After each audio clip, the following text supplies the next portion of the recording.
Good morning, everybody. Decided to make a video because I wanted to show you how beautiful it is. Last time I made a video, the marsh was dry and barren. Now it feels not like winter right now, but you have the naked trees and bushes not dressed with their leaves. I love how the trees take a nap for how many months? I don't know. I think they start budding in late March. So we got a few months just chilling. I wonder what it's like, what's going on, what activities going on, living off their reserves, I guess. Amazing creatures. So I was thinking about the question in philosophy, what can we know? What is knowledge? That's this fancy word is epistemology, the study of knowledge. Where I find it useful? Well, if we're all after wisdom and truth, why not run these little processes of thinking things through? There's no harm in it. And some people's brains work that way, but this won't lead to the truth catching up to you. I'll just be clear about that. But to ask questions is okay. So let's think about this. What is knowledge? So let's look at simple math equation. 2 + 2 is 4. Okay, that's a fact.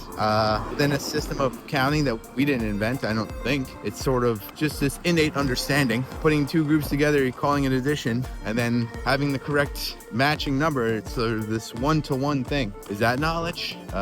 Or when you put your hand on fire as a kid and you burn your hand, and from experience you go, oh, well, that's hot and that hurts. So from pain, is that knowledge? It's a different kind of knowledge. It's not like math. It is a fact, but it's based on circumstances. Got some doggies passing. How you doing? Miles? Some pit bulls. Uh-oh. Don't want to mess with that, Miles. So, okay, is that knowledge? I think so. But what kind of knowledge is that? Experience, lessons learned in how the forces of the world come together, sort of material facts, but also in the realm of how we are open to the world. I mean, we avoid pain. That seems to be a trope of our behavior. Yet we experience pain and suffering all the time.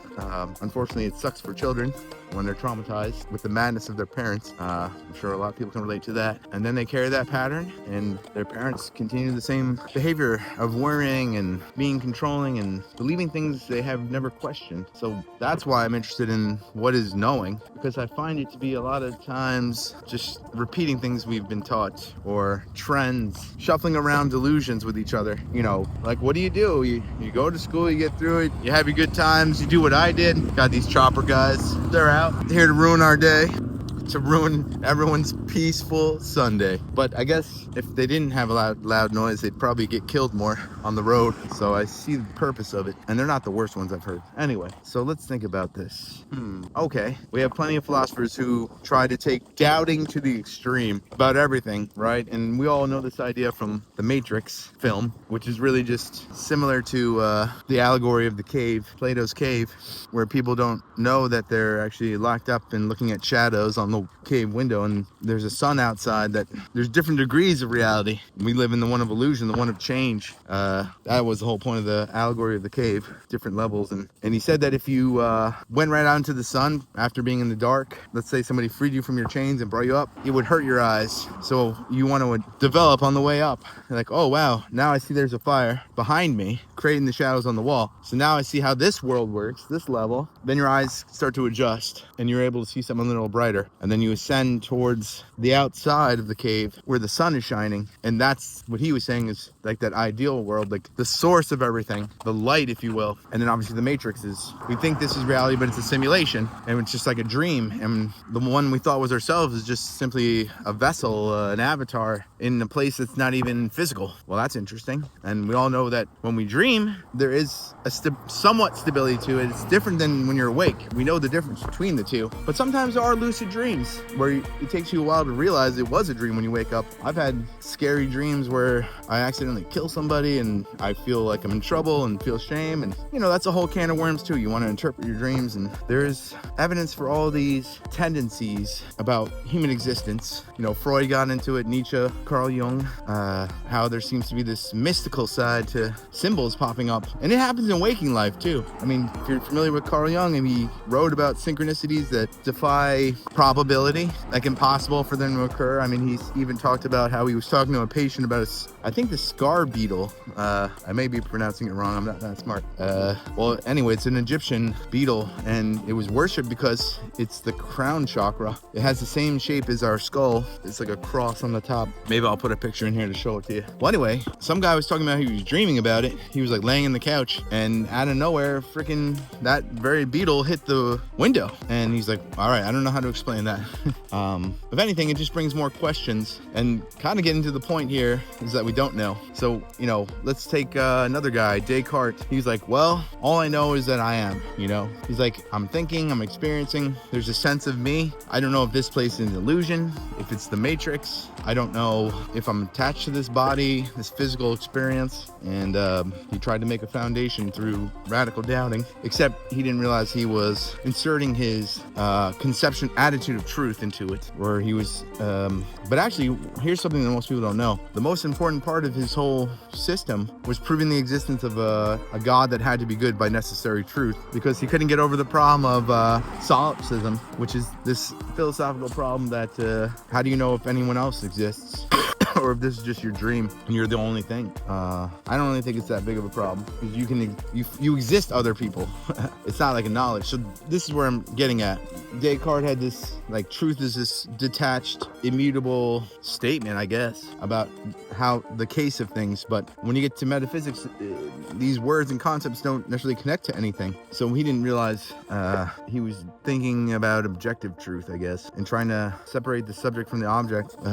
Just a lot of assumptions he didn't suss out, and that knowledge had to be a provable fact, a priori kind of thing. That just means necessary truth. Like, it's a lot, I don't know, it's like I can't even get into it. I'm rusty on all that stuff. I'm more interested, if I had to pick a philosophy, it would be phenomenology, which says don't judge whether something's good or bad or real or unreal.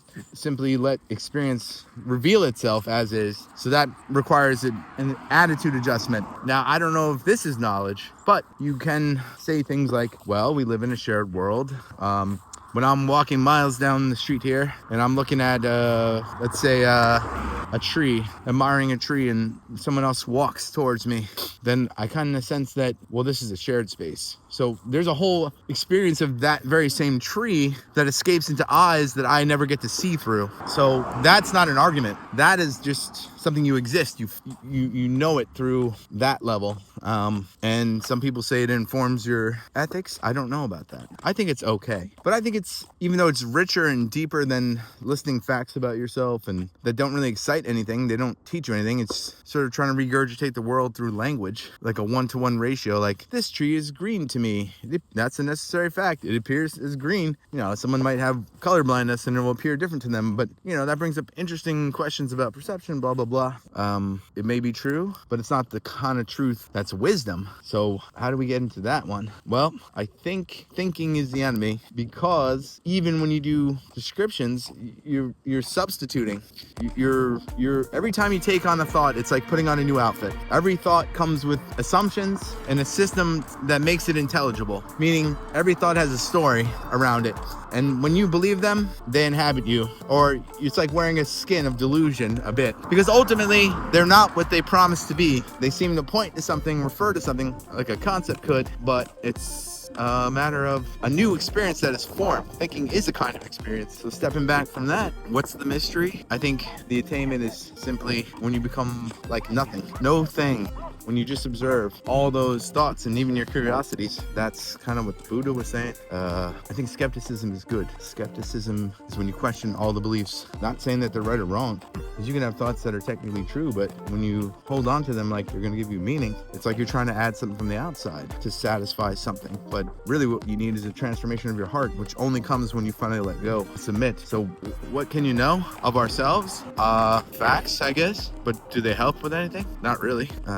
Practically thinking, yeah. I mean, we are in a story. We are kind of like in a movie, and people have their beliefs. There's engines that keep them running, so they can forget about the chaos of everything going on in this infinite world almost, with all the changes. But why not just observe that as you would any other thing and let it be? When you stop thinking your thoughts are from you, then you have nothing left but God in the moment, right there. In stillness, everything was created. Watch the creation as you just simply be. Wow. Nothing will stick to you. Any thought of hating somebody, they try to get to you, annoy you, bring up things from the past, try to tell everyone. It's a game changer. I don't even know how to tell you, but it does get better when you finally let go and stop taking on these burdens you just decided, but you don't know why you decided them. So what can we know of ourselves? No, I think.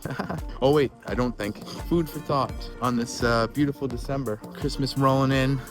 It's going to be a merry time if you're in the moment. Oh, we will be tested. Satan will be sending all his favorite demons within our significant others and stuff. Sometimes. Maybe people could relate to that. Just observe it this time. And if someone's giving you a hard time, you don't have to hang around. And you don't hate them. They may build an army against you, but just forgive them and understand that when you were living in delusion, it was just like that too. Happens to everybody. I have. I didn't judge nobody. Not even the worst in terms of society's rankings. That's the one thing missing from all the conspiracy people. They got too much anger. Who knows what the hell and how things are really unfolding. But when you live with no hate, nobody can take your peace away. Now that's something I know, but I didn't come to it myself. It was shown to me when I became born again and forgave. And I recommend praying every day. Just sitting and go to Jesse Lee Peterson's silent prayer. That's a game changer. I haven't done it yet today, but I'm gonna.